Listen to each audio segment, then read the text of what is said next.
We'll go ahead and get started, guys. I'd like to welcome the team of Patrick Cantlay and Xander Schuaffele to the interview room here at the Zurich Classic of New Orleans. This week will mark your first time as teammates here. Xander, how'd this pairing come to be? It's actually not the first time we're teammates. As everyone knows, we've been teammates at the President's Cup, and we have the Ryder Cup this year, and Pat and I are good friends. We play almost every week, at least once, and we figured it was a bit of a no-brainer.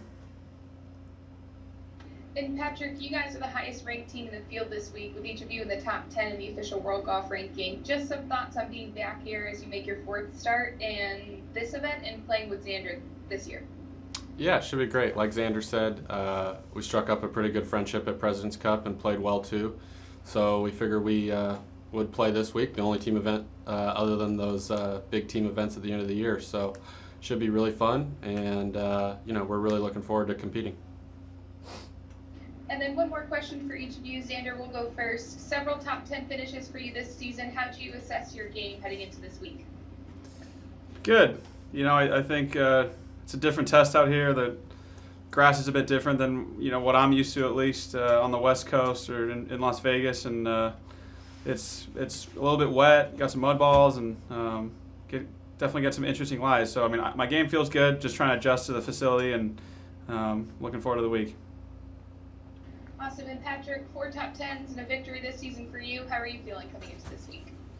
Yeah, it's a golf course I like, and it's a format I like. I think it's fun that we don't get to play this format all the time, so it should be a nice change of pace. And it'll be great teaming with Xander. I always have a good time when we play together, if we're playing against each other in a friendly match or on the same side, and so it'll be nice to have him on my team this week. With that, we'll open it up to questions. Media on the line, please type your name into the chat. When called upon, please unmute yourself. We'll give everyone a second to type in their questions. First up, Sean Martin with PGAtour.com. Hey guys, just curious, do you feel like you're more similar personality-wise or game-wise? And what are those commonalities that you guys share? I think we're both pretty, we have a similar demeanor. I think we're pretty even keel, and we don't get caught up in too much, whether it be good or bad. And you all seem to write articles saying that we're under the radar or unsung or whatever you guys have better adjectives for that. But I think we get along really well because we think about life and golf very similarly, and we each have a little different strengths in our golf game. But all in all, I think we're both all around pretty solid tee to green and on the greens. So nothing too flashy about what we do. Who's funnier? Both rather dry, I'd say. I'm definitely more sarcastic than Pat is. Pat was much more linear than I am. Yeah, we have fun though. And just curious, Xander, when you were at Long Beach State, did you come across Patrick at all at Virginia? And I was wondering if there was any, I don't know what that was like at the time. He's number one amateur in the world and kind of the big shot in amateur golf. Just what was maybe an early meeting between you guys? We met a long time ago in college. We actually played in a twosome at Cordoval when Pat was the top-ranked player. I was a freshman at Long Beach, and my coach at the time at Long Beach wanted me to play with the top player in the world to kind of compare. And Pat shot a swift little 65 there, and I think I shot 78. So I've come a long way here. And Pat and I joke about that now. It's been we've known each other for quite some time. Obviously, we've become friends in the last couple of years here on tour, but I've known of Pat and things like that, but we never really met or were too close back then. Sorry, last one. What did you just learn from that round with him, or what did that do for you, I guess? That he was way better than me, and I need to get better at golf. Of course. Cool. Thank you. Next up, Adam Schuback with Golf Week. Hey guys, for the record, who officially asked who to be partners this week? Oh, I've been grinding on Xander for a while now, since Hawaii. So I'm glad it came to fruition. Couldn't ask for a better partner. So I'm excited that he agreed to do it. Okay. And Xander, How did you become partners with Tag Ridings in 2017? That was my rookie year. I think I was the last man in, or maybe Tag was, but we got auto paired, and so that was a pretty cool moment. I was just happy at that point, my rookie year, to get in. I thought it was a for sure thing for me to qualify for this sort of tournament format, or a partner format, and I was last guy in sort of the week before. So Tag's a great guy. We still text here and there, but that was sort of an auto pair. And how important is chemistry with partners in this type of a format, and how much do you think it helps that you guys do play so much together? Yeah, I think that you kind of hit the nail on the head there. Pat and I play every week, so we usually are competing against each other, week to week, especially our little 9-hole matches. So we know our games inside out. I think that'll give us an advantage. Sort of, Pat knows my strengths and I know his, along with our weaknesses. So we'll try and communicate. Our caddies are close, Rev and Kai's. We'll have a very open conversation in practice rounds as well as tournament rounds to make sure we're doing the right thing.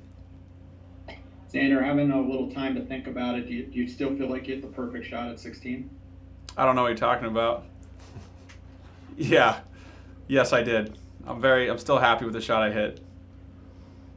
Okay, thanks for your time. Of course. Next up, Brian Wacker with Golf Digest. Hey guys, thanks for doing this. Kind of an offbeat one here, but just curious your thoughts towards new player impact program that went into effect this year. Highlighting things like social media and so forth, which I know neither one of you guys is particularly active in, but just general thoughts on the program, if you like it, dislike it. We don't know much about it, in all honesty. This is sort of, apparently we were told about it in January. I was not made aware. Pat and I were in Hawaii. We weren't made aware of this news. Maybe we were and we forgot about it, but I can't really speak on it. And I don't know any of the particulars on it. So I'm just going to try and win as many tournaments and see how far up I can get on it. Essentially, if you look at what they're doing with, the Premier League in soccer, for example, incentivizing stars, that sort of thing, and really building the sport around top programs, or in this case, top players. Is that something you think that is helpful to the sport overall for golf? I mean, golf, this is a team event. Golf is such an individual sport or game, and you use the Premier League as an example. I think all the top guys are, with the most social media followers, are the highest paid and the best players. So, in the league there, I don't know too many players that would have, a better social media account than their actual foot skills. So I like to relate it to golf, and I think Pat said it right. Wins and good golf take care of everything, and the rest is secondary. Would inspire either of you to get more involved in social media? I mean, I can speak for both of us. We're not really, maybe a bit old school when it comes to that. Yeah. I'm not on my account. I don't even think, my brother helps run my account. Pat doesn't even have an Instagram on his phone, and neither do I anymore. So we're hard to reach on there, and there's a reason for it.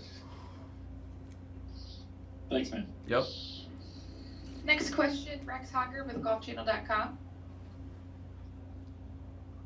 Hey Rachel, it's Chris Datras for Rex.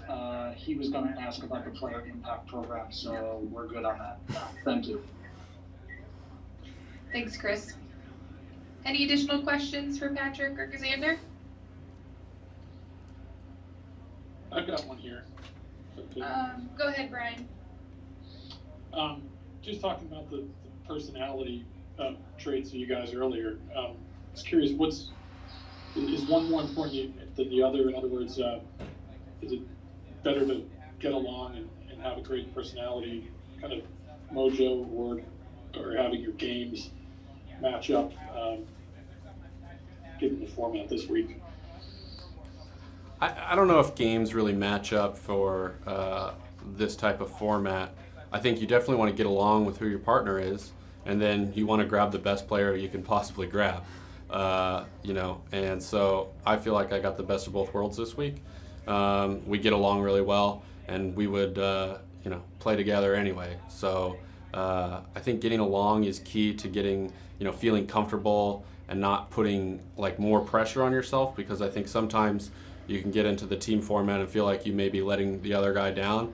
But in this case, I'm not going to think about that once. It's just not going to be a factor. I'm just going to try out and do my best, and I know he's doing the same. So there's really nothing along those lines to talk about, which I think is key in this type of format. Perfect. Thank you. Last couple questions here. Adam Schuaffele with Golf Week. Guys, how much did the fact that it's a Ryder Cup year encourage you to play in this event? And do you feel like this is a week where you have a chance to make a statement to Captain Stricker? I mean, for me, Pat was leaning on me hard, since January. So he had a lot of, his whole team. I mean, we're all close, and so it was funny.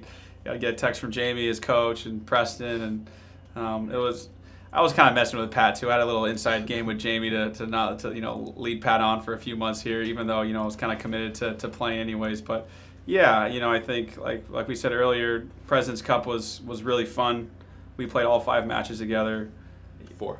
Or sorry, all 4. Can't play the you singles can't play. match. Yeah, we can't play the 5th one. We played all 4 matches together, and I think we definitely feel like we could have been more successful, but we definitely meshed and clicked really well, and our games matched up and our mentalities aligned, and I think Strick already knows that I would love to play with Pat and vice versa. So like I said, it's a fun week that we don't get to do very often. Yes, it's Ryder Cup year, but I think it's more so Pat and I are buddies, and we're definitely trying to win this golf tournament. Pat, would you have played this week if he had stiffed you? I would have been disappointed if he would have stiffed me. I always had faith that he was going to play, so maybe not, probably not. It's I'm really glad he decided to, and hopefully we can play in lots of team formats together, because we enjoy it, and I think we're good together. Packer, what was your final assessment of what didn't work for you at Augusta this year? I did not hit the ball well the first day, which rarely is a thing for me, but it was that day, and just couldn't overcome it the next day. So golf course was playing more difficult this year, and so those mistakes were highlighted a little more. And some days you just don't have it, and that day, those 2 days, I did not. All right, thanks, guys. Looks like that's it for questions, guys. Appreciate the time and good luck this week. Thank you. Thank you.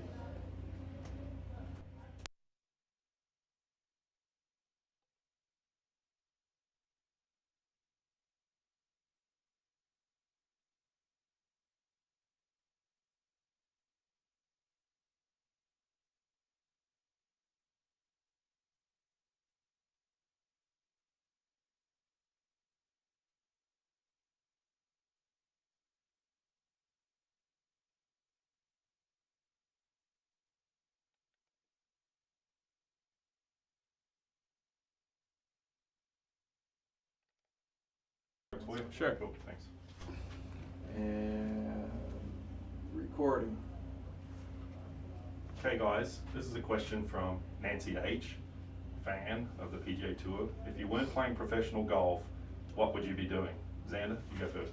Hi, Nancy. If I was not playing professional golf, I think I'd probably take my talents to physical therapy of some sort. As I've been traveling around and trying to get better at golf, I've realized that I have a pretty big passion for sort of how the body works and certain movements and making sure everything's in proper alignment. So I think I would go in that direction. Good question, Nancy. I think I probably would have finished school opposed to dropping out early, and hopefully found a passion along the way, because I do think that if you can find something that you're really passionate and love doing, you're going to be better at it. And if I did work at something else, I would want to love what I did.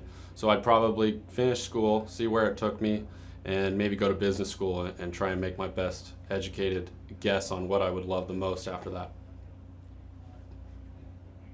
Good.